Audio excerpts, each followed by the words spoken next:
Hi all, എൻ്റെ പേര് Anjana Wilson. ഞാൻ ആൽഫയിൽ ബിഹേവിയർ തെറാപ്പിസ്റ്റായിട്ട് വർക്ക് ചെയ്യുകയാണ്. നമുക്കറിയാം, എല്ലാ ഇൻഡിവിജ്വൽസും ഡിഫറെൻ്റ് ആണ്.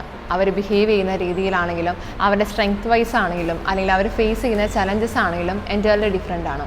ഇതുപോലെ തന്നെ യൂണീക്കാണ് നമ്മുടെ ഡൗൺ സിൻഡ്രോം ഉള്ളവരും. അവരുടെ ബിഹേവിയറിനെ, അവർ കാണിക്കുന്ന ബിഹേവിയേഴ്സിനെ അണ്ടർസ്റ്റാൻഡ് ചെയ്യാനും അവർക്ക് വേണ്ട അപ്രോപ്രിയേറ്റ് ആയിട്ടുള്ള അവരുടെ സ്ട്രെങ്ത് ആൻഡ് ചലഞ്ചസ് മനസ്സിലാക്കി അപ്രോപ്രിയേറ്റ് ആയിട്ടുള്ള സപ്പോർട്ട് പ്രൊവൈഡ് ചെയ്യുന്നതും അത്യധികം പ്രാധാന്യം അറിയിക്കുന്ന ഒന്ന് തന്നെയാണ്.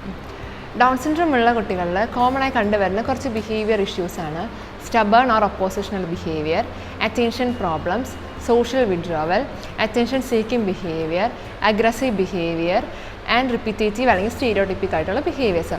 ഈ ബിഹേവിയേഴ്സ് എല്ലാം തന്നെ എല്ലാ ഡൗൺ സിൻഡ്രോം ഉള്ളവരിലും കാണണമെന്നില്ല. അതുകൊണ്ട് തന്നെ നമുക്കിതൊരു യൂണിവേഴ്സൽ ട്രീറ്റ് ആയിട്ട് നമുക്ക് ഒരിക്കലും പറയാൻ സാധിക്കുകയില്ല. ഇനി എന്തൊക്കെ റീസൺസ് കൊണ്ടാണ് ഈ ഡൗൺ സിൻഡ്രോം ഉള്ള കുട്ടികളിൽ ഇതുപോലത്തെ ബിഹേവിയർ ഇഷ്യൂസ് കാണിക്കുന്നതെന്ന് നമുക്കൊന്ന് നോക്കാം. First reason, communication difficulty. നമുക്കറിയാം, ഡൗൺ സിൻഡ്രോം ഉള്ള കുട്ടികൾക്ക് ലിമിറ്റഡ് ആയിട്ടുള്ള ലാംഗ്വേജ് സ്കില്ലാണുള്ളത്. അതുകൊണ്ട് തന്നെ അവർക്ക് അവരുടെ നീഡ്സ് അപ്രോപ്രിയേറ്റ് ആയിട്ടുള്ള വേയിൽ കൺവേ ചെയ്യുന്നതിൽ ഡിഫിക്കൽട്ടി ഉണ്ടാവും. Second reason, cognitive delay. അതായത് റീസണിങ്ങിലും പ്രോബ്ലം സോൾവിങ്ങിലും ഈവൻ നമ്മളൊരു മോർ കോംപ്ലക്സ് ആയിട്ടുള്ള ഇൻസ്ട്രക്ഷൻ കൊടുക്കുമ്പോൾ അത് ഫോളോ ചെയ്യാനായിട്ടും അവർക്ക് ഡിഫിക്കൽട്ടീസ് ഉണ്ടാവും. Third reason, trouble relating to other children and adult. അതായത് ഡൗൺ സിൻഡ്രോം ഉള്ള ചില കുട്ടികൾക്ക് സോഷ്യൽ ഇൻട്രാക്ഷൻ വളരെ കുറവായിരിക്കും. അടുത്ത റീസണാണ് ഡെവലപ്മെൻറ്റൽ ഡിലേ. നമുക്കറിയാം, ഡൗൺ സിൻഡ്രോം ഉള്ള കുട്ടികളുടെ ഡെവലപ്മെൻറ്റൽ മൈൽ സ്റ്റോൺസ് എല്ലാം കമ്പാരിറ്റീവ്ലി ഡിലേ ആണ്. അതുകൊണ്ട് തന്നെ അവരുടെ മോട്ടോ സ്കില്ലിലും അവരുടെ ഫൈൻ മോട്ടോ സ്കില്ലിലും സോഷ്യൽ സ്കില്ലിലെല്ലാം ഡിലേ ഉള്ളത് കൊണ്ട് തന്നെ അവരുടെ സെൽഫ് റെഗുലേഷനും അതുപോലെ തന്നെ അവരുടെ ഇമോഷൻസ് അവർക്ക് അപ്രോപ്രിയേറ്റ് ആയിട്ടുള്ള വേയിൽ എക്സ്പ്രസ് ചെയ്യുന്നതിലും ഡിഫിക്കൽട്ടി ഫേസ് ചെയ്യുന്നുണ്ട്. ഈ റീസണുകൾ കൊണ്ടെല്ലാം തന്നെ അവർ ഇതുപോലെയുള്ള ബിഹേവിയർ ഇഷ്യൂസ് കാണിക്കാനായിട്ടുള്ള ചാൻസസ് കൂടുതലാണ്. നമ്മൾ നേരത്തെ പറഞ്ഞ ബിഹേവിയർ ഇഷ്യൂസിനെയൊക്കെ നമുക്കിനി എങ്ങനെ ഡീൽ ചെയ്യാമെന്ന് നോക്കാം. First, give simple and clear direction. നമ്മളെപ്പോഴും അവരായിട്ട് കമ്മ്യൂണിക്കേറ്റ് ചെയ്യുമ്പോൾ സിമ്പിളും ക്ലിയർ ആയിട്ടുള്ള ഇൻസ്ട്രക്ഷൻസ് കൊടുക്കാൻ ശ്രമിക്കുക. നമ്മൾ മോർ കോംപ്ലിക്കേറ്റഡ് ആയിട്ടുള്ള ഇൻസ്ട്രക്ഷൻസ് കൊടുക്കുമ്പോൾ അത് അവർക്ക് ഫോളോ ചെയ്യാൻ ഡിഫിക്കൽട്ടി ഉണ്ടാവും. Second, use visual schedules. നമ്മളെപ്പോഴും അവരായിട്ട് കമ്മ്യൂണിക്കേറ്റ് ചെയ്യുമ്പോൾ വിഷ്വൽ കാർഡ്സ് യൂസ് ചെയ്ത് കമ്മ്യൂണിക്കേറ്റ് ചെയ്യാൻ നോക്കുമ്പോൾ അത് കുറച്ചുകൂടി അവർക്ക് എഫക്റ്റീവാണ്. കാരണം ഡൗൺ സിൻഡ്രോം ഉള്ളവർ കൂടുതലും വിഷ്വൽ ലേണേഴ്സാണ്. അതായത് നമ്മളിപ്പോൾ സ്കൂൾ കഴിഞ്ഞ് വരുമ്പോൾ എന്തൊക്കെ ബിഹേവിയേഴ്സാണ് നമ്മൾ അവരിൽ നിന്ന് എക്സ്പെക്റ്റ് ചെയ്യുന്നത് അല്ലെങ്കിൽ എന്തൊക്കെ റുട്ടീനാണ് അവർ ചെയ്യേണ്ടത് എന്നുള്ളത് വിഷ്വൽ കാർഡ്സിലൂടെ കൂടുതലും കമ്മ്യൂണിക്കേറ്റ് ചെയ്യാൻ നോക്കാം. തേർഡാണ്, plan for a difficulty situation. അതായത് ഇനി വരാൻ പോകുന്ന ഒരു സോഷ്യൽ ഗ്യാതറിംഗ് ആവാം അല്ലെങ്കിൽ വരാൻ പോകുന്ന ഒരു ഇവൻറ്റിനെ കുറിച്ച് അവരെ മുന്നേ പ്രിപ്പയർ ചെയ്യുക.